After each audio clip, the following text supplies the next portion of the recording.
YouTube channel ePartCom. So this video is in continuation of my last video.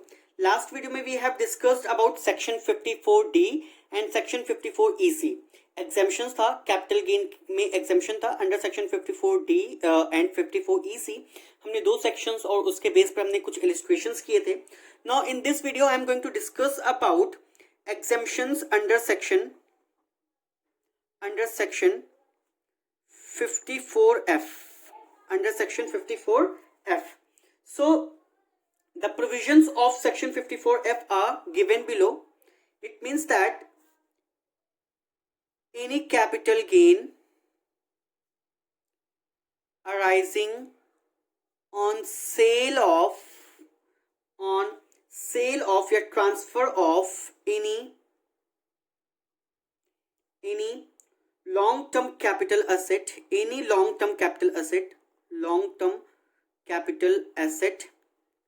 except other than residential house property, ठीक है. तो it means that पहला है, अब इसके provisions हम क्या करेंगे. It means that any capital gain arising on sale of any long term capital asset other than residential house property and the amount is invested, the amount of capital gain is invested in residential house property. इसका मतलब क्या है कि घर के अलावा और कोई भी लॉन्ग टर्म कैपिटल असेट है उसको मैंने बेचा है और जो हमारा कैपिटल गेन है that is invested in the purchase of residential house property. Don't confuse it with section 54. Section 54 में हमारा क्या था कि घर बेच के ही घर हम ले रहे थे, रेजिडेंशियल हाउस प्रॉपर्टी को बेच करके हमने हाउस प्रॉपर्टी परचेज किया था. यहां पर केस क्या है कि हाउस प्रॉपर्टी को छोड़ के और कोई भी कैपिटल असेट है उसको बेच करके मैंने क्या खरीदा है, रेजिडेंशियल हाउस प्रॉपर्टी परचेज किया है. तो पहले इसके प्रोविजंस को डिस्कस कर लेते हैं. So who can claim exemption. So the answer is an individual और हिंदू अनडिवाइडेड फैमिली. तो इसमें हमको क्या है, एग्जम्पशन जो अवेलेबल है वो सिर्फ और सिर्फ इंडिविजुअल और हिंदू अनडिवाइडेड फैमिली का है. Second is which specific asset is eligible for exemption. किस तरह के एसेट के लिए हम एग्जम्पशन ले सकते हैं. तो capital gain arising on sale of long-term capital asset except residential house property qualifies for exemption provided on the date of transfer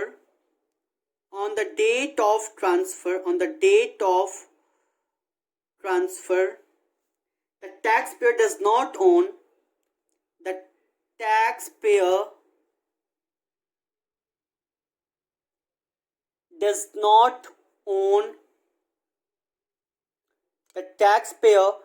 not own more than one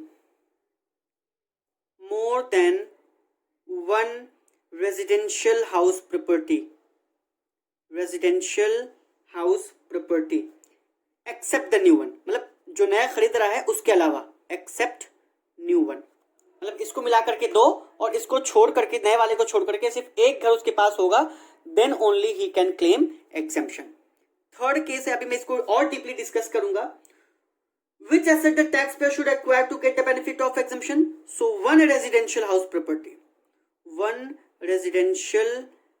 property in India should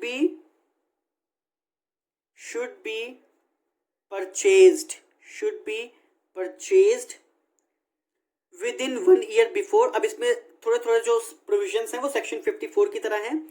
within 1 year before transfer or within 2 years after transfer. ये तो purchase का case हो गया. अगर purchase कर रहा है तो 1 साल पहले और 2 साल बाद तक परचेज कर सकता है.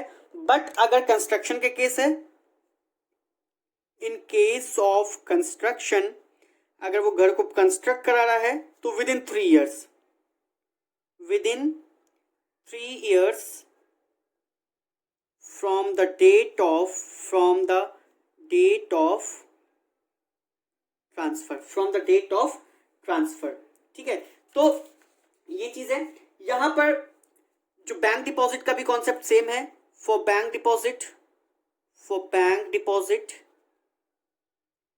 Provisions are same, bank deposit के लिए प्रोविजन हमारा सेम है। मैं इस पॉइंट को एक बारी अच्छे से समझा देता हूं। सपोज दैट, अच्छा पहले मैं और इसके प्रोविजंस को डिस्कस कर लेता हूं, फिर आगे चल के इसको एक्सप्लेन करूंगा। फोर्थ पॉइंट है हाउ मच इज एग्जाम्प्ट। वहां पर अभी तक हमने क्या किया था, इधर actual amount of capital gain और amount of investment whichever is less, लेकिन यहाँ पर हमको प्रोपोर्शनल एग्जाम्पशन मिलेगा। ठीक है, तो क्वांटम ऑफ एग्जाम्पशन जो है वो भी मैं अभी समझाऊंगा। Quantum of exemption is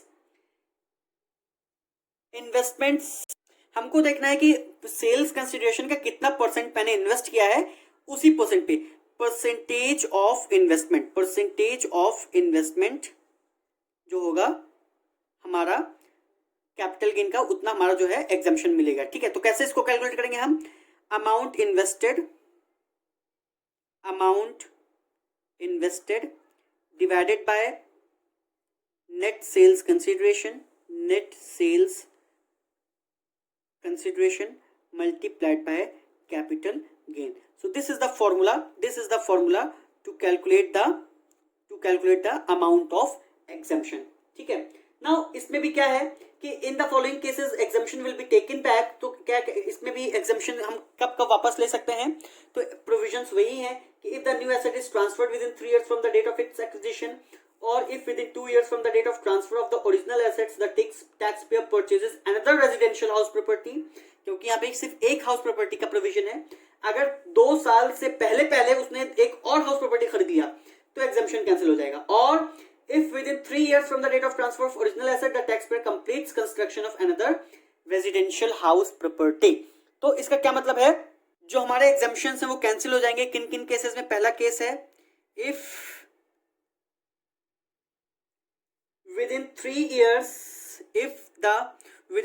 years the new asset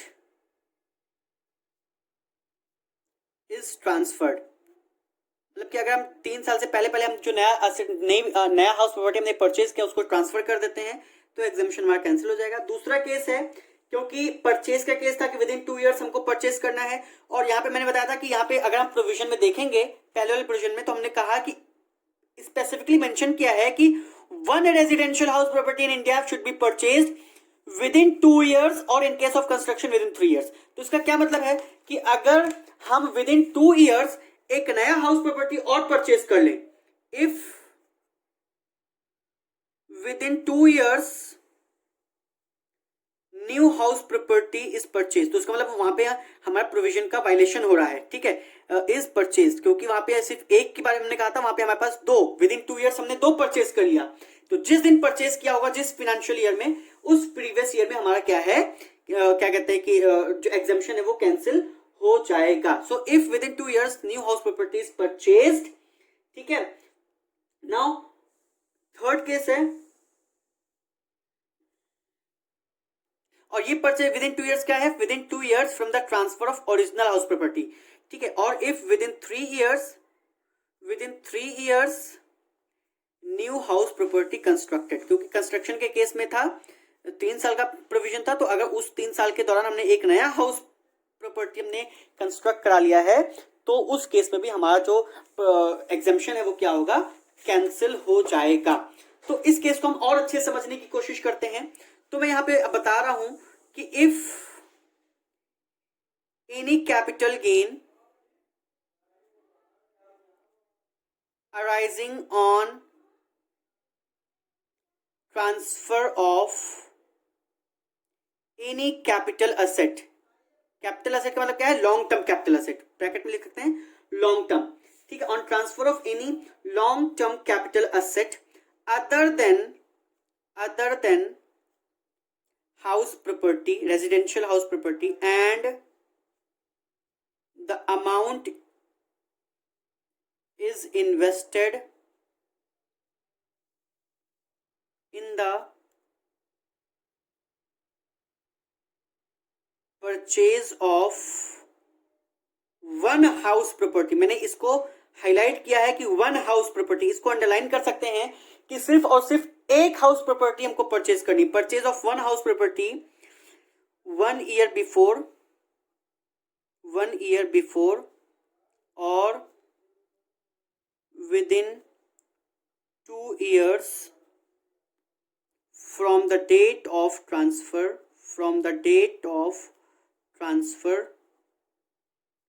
or in case of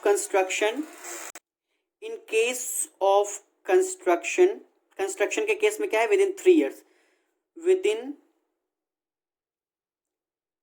3 years from the date of transfer, ठीक है। So in that case the assessee can, so अगर ये कंडीशन फुलफिल हो रही है then the SSC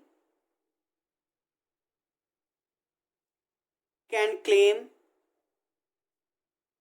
proportionate deduction, proportionate exemption. Proportionate exemption हम कैसे calculate करें मैं बता रहा हूं। इसका फॉर्मूला है that investment divided by net sales consideration multiplied by capital gain. एक छोटा सा एग्जांपल लेते हैं फिर आप लोगों को और भी क्लियर हो जाएगा ये बात। सपोज दैट किसी एसेट्स को हम, जो एसेट्स है वो हमारा सेल्स कंसिडरेशन, हमने उसको जो बेचा था वो 60 लाख में बेचा था। मैं एक छोटा सा इलस्ट्रेशन ले रहा हूं, एजम्पशन पर है बेस्ड, ठीक है। उसमें से मैंने index cost of acquisition minus कर दिया है। अब यहाँ पे मैं directly index cost of acquisition minus करता हूँ। सपोज दैट 35,000 का इंडेक्स कॉस्ट ऑफ एक्विजिशन है, ठीक है। तो हमारा जो लॉन्ग टर्म कैपिटल गेन आएगा, लॉन्ग टर्म कैपिटल गेन कितने का जाएगा, 25,000 का लॉन्ग टर्म कैपिटल, 25 लाख का हमारा क्या है, लॉन्ग टर्म कैपिटल गेन है, ठीक है। अब इस 25 लाख में से ये जो हमारा लॉन्ग टर्म कैपिटल गेन आया है, ठीक है, इसमें से सपोज दैट जो मैं इन्वेस्ट कर रहा हूं दैट इज लाइक हमको देखना है कि कितना अमाउंट हमारा क्या कहते हैं कि एग्जेम्पशन है। तो suppose that new house property was purchased for rupees, जो हम न्यू हाउस प्रॉपर्टी परचेज कर रहे हैं वो हमारा 40 लाख का है। सपोज दैट 40 लाख का है, तो अब ये नहीं कह सकते कि इधर actual amount of capital gain और amount invested whichever is less. यहाँ पे वाला प्रोविजन नहीं है, प्लीज माइंड इट। यहाँ पर ये वाला प्रोविजन नहीं है, यहाँ पर हमारा क्या है, प्रोपोर्शनेट एग्जेम्पशन है। तो ये जो अमाउंट इन्वेस्टेड है कितना है, हमारा 40 लाख का है। तो अब हमको देखना है कि कितना परसेंटेज, क्योंकि सेल्स कंसिडरेशन ये जो आया है हमारे पास कैश कितना आया है, 60 लाख का आया है। जो हमने घर बेचा ये तो हमारा कैश है, ये तो प्रॉफिट है। प्रॉफिट का मतलब ये नहीं कि हमारे पास कैश सिर्फ 25 लाख का है, भाई कैश तो हमारे पास 60 लाख का है ना। घर जो हमने बेचा 60 लाख में बेचा, तो जो हमारे पास पॉकेट में कैश है वो कितना है, 60 लाख का है। ये तो बहुत पहले हमने जो कॉस्ट इनकर की थी उसको हमने माइनस किया है, तब जाके हमारा प्रॉफिट आया। So this is the profit only. Cash तो हमारे पास 60 लाख आया है, तो इस 60 लाख में से 40 लाख हमने इन्वेस्ट किया है, ठीक है। तो अब हमको देखना है कि सेल्स कंसिडरेशन जो 60 लाख है इसका कितना परसेंट हमने इन्वेस्ट किया है। तो कैसे निकालेंगे, 40 लाख इन्वेस्ट किया है out of 60 lakh, so this will be the percentage.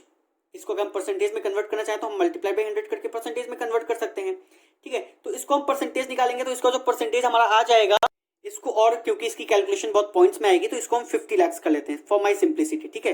तो 15 लाख हो जाएगा, तो इसको हम 50 लाख कर लेते हैं। तो ये कैंसिल हो जाएगा, 5 1 5, 5 20 एंड ये 80%, ये कितना आ गया, मतलब 80%। तो इसका मतलब 80% of capital gain will be accepted. तो लेस करना है, एग्जेम्पशन कितना है, 15 लाख का 80% विल बी एक्सेप्टेड।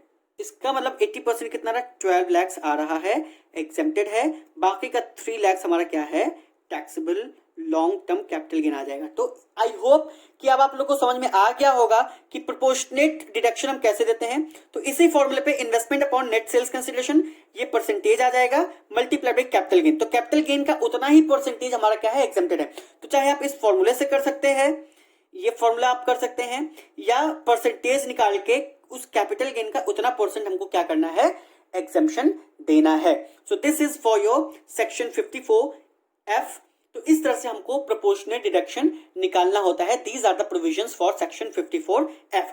नाउ एक छोटा सा इलस्ट्रेशन हम करते हैं इस प्रोविजन पर, इस सेक्शन पर, सेक्शन 54F पर। सो बुक का इलस्ट्रेशन हम उसको देखते हैं। Now here it is given that X transfers gold on May 10, 2019, sales consideration rupees 36,55,000, expenses on transfer rupees 55,000, gold was purchased on इतना, ये date of acquisition है और cost of acquisition दिया है. To get the benefit of exemption under section 54F, X purchases a residential house property on May 12, 2019. मतलब 1920 में उसने invest कर दिया है कैपिटल गेन का amount in the purchase of one residential house property. However, he transfers at Pune. ठीक है, फिर उसके बाद उसने पुणे प्रॉपर्टी को ट्रांसफर किया है 2021 में for rupees 37 lakh. Find out the capital means with in 3 years उसने ट्रांसफर कर दिया है. तो हमको क्या करना है, उसका कैपिटल गेन कैलकुलेट करना है. So now in this particular case the sales consideration is given to you. Sales consideration, this is illustration number 103.5 P1 on page number 264 of Monica Singhania. ठीक है, 63rd edition. So sales consideration is given to you. Sales consideration is given to you rupees 36,55,000. 36,55,000 ये हमारा sales consideration है. Now you have to deduct expenses on transfer. पहले हमको less करना है expenses on transfer. Expenses on transfer हमारे पास कितने के हैं, 55,000 के एक्सपेंसेस ऑन ट्रांसफर्स हैं. तो नेट सेल्स कंसिडरेशन जो हमारा आया है, नेट सेल कंसिडरेशन जो हमारा आया है दैट इज 36 lakhs. वो कितने का है, 36 lakhs का है. Now you have to deduct indexed cost of acquisition. Indexed cost of acquisition. So indexed cost of acquisition के लिए कॉस्ट ऑफ एक्विजिशन कितनी है, 3 lakhs है. Divide by cost inflation index of year of purchase. तो year of purchase जो है वो 6-7 है.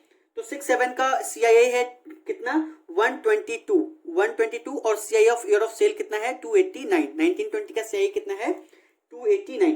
तो ये इंडेक्स कॉस्ट ऑफ एक्विजिशन आ जाएगी 7,10,656 रुपीज. तो जो हमारा कैपिटल गेन है ग्रॉस LTCG जो हमारा है that is your like minus करके 28,89,344 रुपीज. ये हमारा क्या आ गया, gross LTCG before exemption. Now you have to give exemption under section 54F. Under section 54F. So section 54F में जो हमारा एग्जेम्पशन है, अमाउंट ऑफ इन्वेस्टमेंट, कितना हमने इन्वेस्ट किया है, हमने जो हाउस प्रॉपर्टी परचेज की थी पुणे में 12 मई 2019 को 27 lakhs की परचेज की थी. Amount of investment divided by net sales consideration. Net sales consideration कितना है, 36 lakhs का. इसका मतलब क्या है कि आउट ऑफ 36 lakhs हमने 27 लाख इन्वेस्ट किया है. तो इसका परसेंटेज या तो निकाल लो या सिंपली हमको कैपिटल गेन से मल्टीप्लाई कर देते हैं. तो कैपिटल गेन कितने का है हमारे पास, कैपिटल गेन जो है वो इतने का है 28,89,344. तो ये हमारी फिगर आ जाएगी, amount of investment divide by net sales consideration multiplied by capital gain. तो ये जो हमारा एग्जेम्पशन आ जाएगा वो आएगा 21,67,008 रुपीज. तो इस तरह से हमारा एग्जेम्पशन आ गया. नाउ इस एग्जेम्पशन के बाद जो हमारा नेट LTCG आया है, net long term capital gain जो आया है दैट विल बी 7,22,336 रुपीज.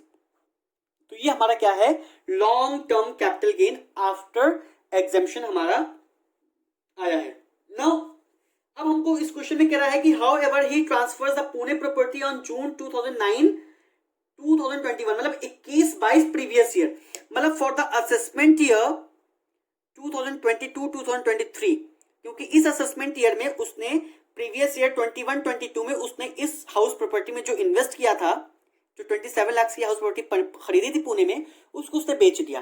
तो in this case the exemption will be cancelled because before 3 years or before 2 years before 3 years from the date of transfer the house property has been transferred. तो उस case में जो हमने sales consideration लिया है, जो sales consideration जो बेचा है हमने, कितने में बेचा है, ये जो कैपिटल गेन कैलकुलेट होगा किस असेसमेंट ईयर के लिए होगा, 2022-2023 के लिए कैलकुलेट हो रहा है. ठीक है, सो 2022-2023 के लिए हम कैलकुलेट करें तो सेल्स कंसिडरेशन कितनी की है, 37 lakhs की है. ठीक है, लेस करना है कॉस्ट ऑफ एक्विजिशन. हमको क्या डिडक्ट करना है, cost of acquisition. So cost of acquisition, तो क्योंकि हमने उसको 2 साल के बाद बेचा है, बट विद इन 3 ईयर्स बेच दिया, ठीक है। तो विद इन 3 ईयर्स बेच दिया है तो उसका जो एग्जाम्पशन था 54F में वो कैंसिल होगा, लेकिन क्योंकि 2 साल के बाद बेचा है तो लॉन्ग टर्म कैपिटल गेन हो गई। तो वहां पे हमको क्या करना है, index cost of acquisition minus करना है। तो इंडेक्स कॉस्ट ऑफ एक्विजिशन के लिए कॉस्ट ऑफ एक्विजिशन इस पर्टिकुलर एसेट की कितनी थी, 27 लाख थी। तो 27 lakh divided by cost inflation index of year of purchase, तो 289, क्योंकि हमने उसको 1920 में परचेज किया था, तो डिवाइड बाई 289, ठीक है। और मल्टीप्लाई बाई एक अज्यूम्ड, क्योंकि हमको फ्यूचर का कॉस्ट इन्फ्लेशन इंडेक्स नहीं पता तो उसको हम 310, हमने एक लास्ट क्वेश्चन में भी लास्ट टाइम एक क्वेश्चन किया था उसमें भी 310 अज्यूम किया था, तो इसको हम अज्यूम करेंगे। तो जो हमारा इंडेक्स कॉस्ट ऑफ एक्विजिशन आएगा वो आएगा 28,96,194। तो इसको जब हम माइनस करेंगे तो हमारा आ जाएगा long term capital gain. Long term capital gain कितना आ जाएगा, इट विल बी 8,03,806। अब तुम कहोगे सर ठीक है ये तो हमने कर दिया, लेकिन क्योंकि उसने विद इन 3 ईयर्स बेच दिया है तो क्या उसका एग्जम्पशन कैंसिल नहीं होगा? ये जो एग्जम्पशन उसने ले लिया था, क्या इस एग्जम्पशन को हम कैंसिल नहीं करेंगे? तो मैं कहूंगा कि हाँ करेंगे। या तो उसको कॉस्ट ऑफ एक्विजिशन में से माइनस कर दो, या सिंपली उसको बाद में हम ऐड कर दें exemption already acquired, cancellation of exemption already taken, ठीक है। जो हमने एग्जम्पशन पहले लिया था कितने का, 21,67,008 रुपीज का, जो यहाँ पे हमने एग्जम्पशन लिया था, क्योंकि विद इन 3 ईयर्स हमने उसको ट्रांसफर कर दिया है तो ये एग्जम्पशन कैंसिल होगा। तो हमने कैंसिल करने के लिए उसको क्या किया, वापस ऐड कर दिया, ठीक है। तो यहाँ पे हमारा जो total long term capital gain जो टैक्सेबल होगा उस पर्टिकुलर ईयर में, जो उस पर्टिकुलर ईयर 22-23 में टैक्सेबल होगा लॉन्ग टर्म कैपिटल गेन, वो होगा 29,70,814 रुपीज का। ये कैपिटल गेन हम पर, इस पर हमको क्या देना है, टैक्स देना है। So this is your section 54 EC, that capital gain arising on transfer of any long term capital asset except house property and the amount is invested in the purchase of one residential house property, and at the time of purchase the owner or the assessee is the owner of any one house property except the new one। मतलब नए घर में जो invest कर रहा है उसके अलावा सिर्फ उसके पास एक हाउस प्रॉपर्टी होनी चाहिए। अगर वो पहले से ही 2-3 घर का मालिक है या owner of more than one house property है, उसके अलावा वो घर खरीद रहा है, तब उसको सेक्शन 54 EC में, सेक्शन 54F में एग्जम्पशन नहीं मिलेगा। एग्जम्पशन तभी मिलेगा जब नए घर में के अलावा उसके पास सिर्फ एक घर हो, मतलब नए वाले घर को मिला करके उसके पास 2 घर हो जाने चाहिए, तब जाकर के उसको एग्जम्पशन मिलेगा, अदरवाइज उसको एग्जम्पशन नहीं मिलेगा। सो ये बातें, अगर सारी बातें फुलफिल होंगी देन ओनली इस तरह से, जिस तरह से हमने यहाँ पे सोल्यूशन में किया है, वो एग्जम्पशन वो अवेल कर सकेगा, अदरवाइज वो अवेल नहीं कर सकेगा। So this is your section 54F। इसमें अभी भी अगर कोई डाउट है तो you can ask me in the comment section.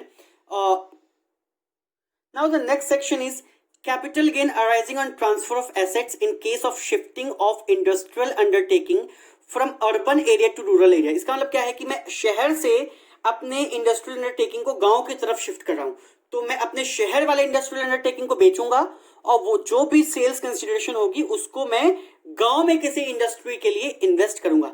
जाहिर सी बात है, अगर सपोज दैट मुझे शहर से गांव की तरफ या गांव से शहर की तरफ जाना है तो मैं अपने गांव के घर को बेचूंगा और वो पैसा ले जाकर के शहर में किसी घर में इन्वेस्ट करूंगा। तो उसी तरह से यहाँ पर है capital gain arising on transfer of assets in cases of shifting of industrial undertaking from urban area to rural area, section 54G। So section 54G में जो डिडक्शन एग्जम्पशन है किसी भी तरह के टैक्स पेयर के लिए, चाहे वो हाउस इंडिविजुअल हो, चाहे वो क्या कहते हैं कि इंडिविजुअल हो, चाहे वो हिंदू अनडिवाइडेड फैमिली हो, पार्टनरशिप फॉर्म हो, कोई भी किसी भी तरह का टैक्स पेयर हो सकता है या एसएससी हो सकता है, एग्जम्पशन क्लेम कर सकता है। Now, which specific asset is eligible for exemption? So, on transfer of short-term or long-term capital assets being land, building or plant and machinery, चाहे लैंड हो, चाहे बिल्डिंग हो, चाहे वो प्लांट एंड मशीनरी हो इंडस्ट्री की, ठीक है, these assets should be transferred in order to shift an industrial undertaking from urban area to rural area। इसका क्या मतलब है, जैसे मैं अपना घर बेचूंगा तो घर के साथ में अपने फर्नीचर्स भी बेचूंगा, घर की और भी चीजें हैं उनको भी बेचूंगा। तो इसी तरह से अगर मैं अपनी इंडस्ट्री को शिफ्ट कर रहा हूँ अर्बन से रूरल एरिया की तरफ, तो उसमें क्या है कि मैं लैंड बेच सकता हूँ, अपनी इंडस्ट्री की लैंड, बिल्डिंग या अपनी इंडस्ट्री में जो मशीनरीज हैं उनको भी बेचूंगा। तो उनको बेचने पर जो भी हमारा कैपिटल गेन है, चाहे वो शॉर्ट टर्म एसेट हो, चाहे वो लॉन्ग टर्म कैपिटल एसेट हो, उनको बेच करके जो भी हमारा कैपिटल गेन होगा उसको हमें इन्वेस्ट करना है। और किसमें इन्वेस्ट करना है, लैंड, बिल्डिंग, प्लांट और machinery in order to shift undertaking to rural area. Same है, वहां का सब सामान, घर सामान बेच करके गांव का मैं शहर के में घर सामान खरीदूंगा, तभी हम एग्जम्पशन क्लेम कर सकते हैं। तो इसी तरह से शहर की इंडस्ट्री और उसके प्लांट एंड मशीनरी को हमने बेचा है, और वो जो कैपिटल गेन है उसको मैंने इन्वेस्ट किया है गांव में इंडस्ट्री और प्लांट एंड मशीनरी को परचेज करने के लिए। टाइम लिमिट क्या है? New asset should be purchase within 1 year before transfer और within 3 years after transfer of the original asset. ठीक है। और बैंक डिपॉजिट के लिए सेम हमारा है कि अगर हमने अब up to due date of filing of returns under section 139 subsection 1, जो कि हमारी 31 जुलाई ऑफ द असेसमेंट ईयर है, अगर उस टाइम पर तक हमने अपना इन्वेस्टमेंट नहीं कर रखा है तो हम उसको एक कैपिटल गेन डिपॉजिट स्कीम में हम डिपॉजिट कर सकते हैं टू क्लेम द एग्जेम्पशन। ठीक है। Now what amount of capital gain is exempted? तो investment in the new asset और capital gain whichever is lower, same provision यहाँ पर भी है कि इधर the amount of investment in the new asset और capital gain whichever is lower that will be exempted. Now, if the new asset is transferred within 3 years of its acquisition, exemption will be taken back.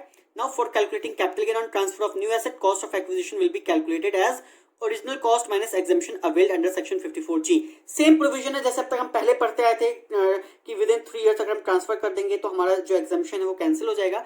So same case यहाँ पर भी है कि अगर हमने नए asset को transfer कर दिया with in 3 years, so in that case whatever acquisition has acquired earlier that will be cancelled in the subsequent assessment year in which the capital asset has been transferred.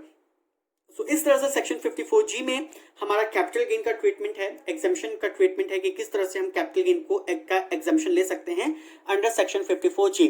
Now I hope कि ये section भी हमारा बहुत ही clear हो गया होगा। इसमें से जो आपकी ग्रेजुएशन लेवल पर है, जो अक्सर हमारे एग्जाम्पशंस आते हैं, वो 5 एग्जाम्पशंस इंपॉर्टेंट हैं। तो जो हमने पहले के 5 एग्जाम्पशंस किए हैं, जो हमने 5 सेक्शंस किए, मैं बता रहा हूं, section 54, section 54B, section 54D, section 54EC and section 54F। ये 5 सेक्शंस हमको बहुत अच्छे से करने हैं क्योंकि ग्रेजुएशन लेवल पर हमारा ये 5 सेक्शंस ही आते हैं ज्यादातर। मैं ये नहीं कह सकता कि बाकी सेक्शंस नहीं आते हैं, लेकिन अभी तक जो क्वेश्चन पेपर्स या जो भी हमने देखे हैं वो इन्हीं 5 सेक्शंस के बारे में ज्यादा पूछता है। उसमें से भी सबसे ज्यादा इंपॉर्टेंट जो आता है, जो आता रहता है, वो सेक्शन 54 और सेक्शन 54B ही आता रहता है। बहुत आ जाता है तो सेक्शन 54 EC एंड F। लेकिन मतलब हमको ये 5 सेक्शंस तो करने ही करने हैं, इसके अलावा और भी सेक्शंस हम करना चाहें तो कर सकते हैं, लेकिन up to your graduation level these 5 sections are very important from your examination point of view. So आज की इस वीडियो में हम इतना ही रखते हैं। So guys, in my next video I will make my video या I will discuss about how to pay tax on the long term और शॉर्ट टर्म कैपिटल गेन, क्योंकि हमारा जो कैपिटल गेन है उसमें हमारा स्लैब एप्लीकेबल नहीं है। जो इनकम टैक्स का स्लैब है 5 लाख, 2.5 लाख, 5 लाख वाला जो भी है, वो हमारा एप्लीकेबल नहीं है। ठीक है। इस पे हमारा अलग से फ्लैट रेट है 20% और जो भी है वो हम बाद में डिस्कस करने वाले हैं in my next video. So please keep watching my videos. So अगर अभी तक आपने मेरा चैनल सब्सक्राइब नहीं किया है, so please subscribe my channel and like share my videos and don't forget to press the bell icon for future notifications. So आज के लिए इतना ही रखते हैं। Thank you and have a good day.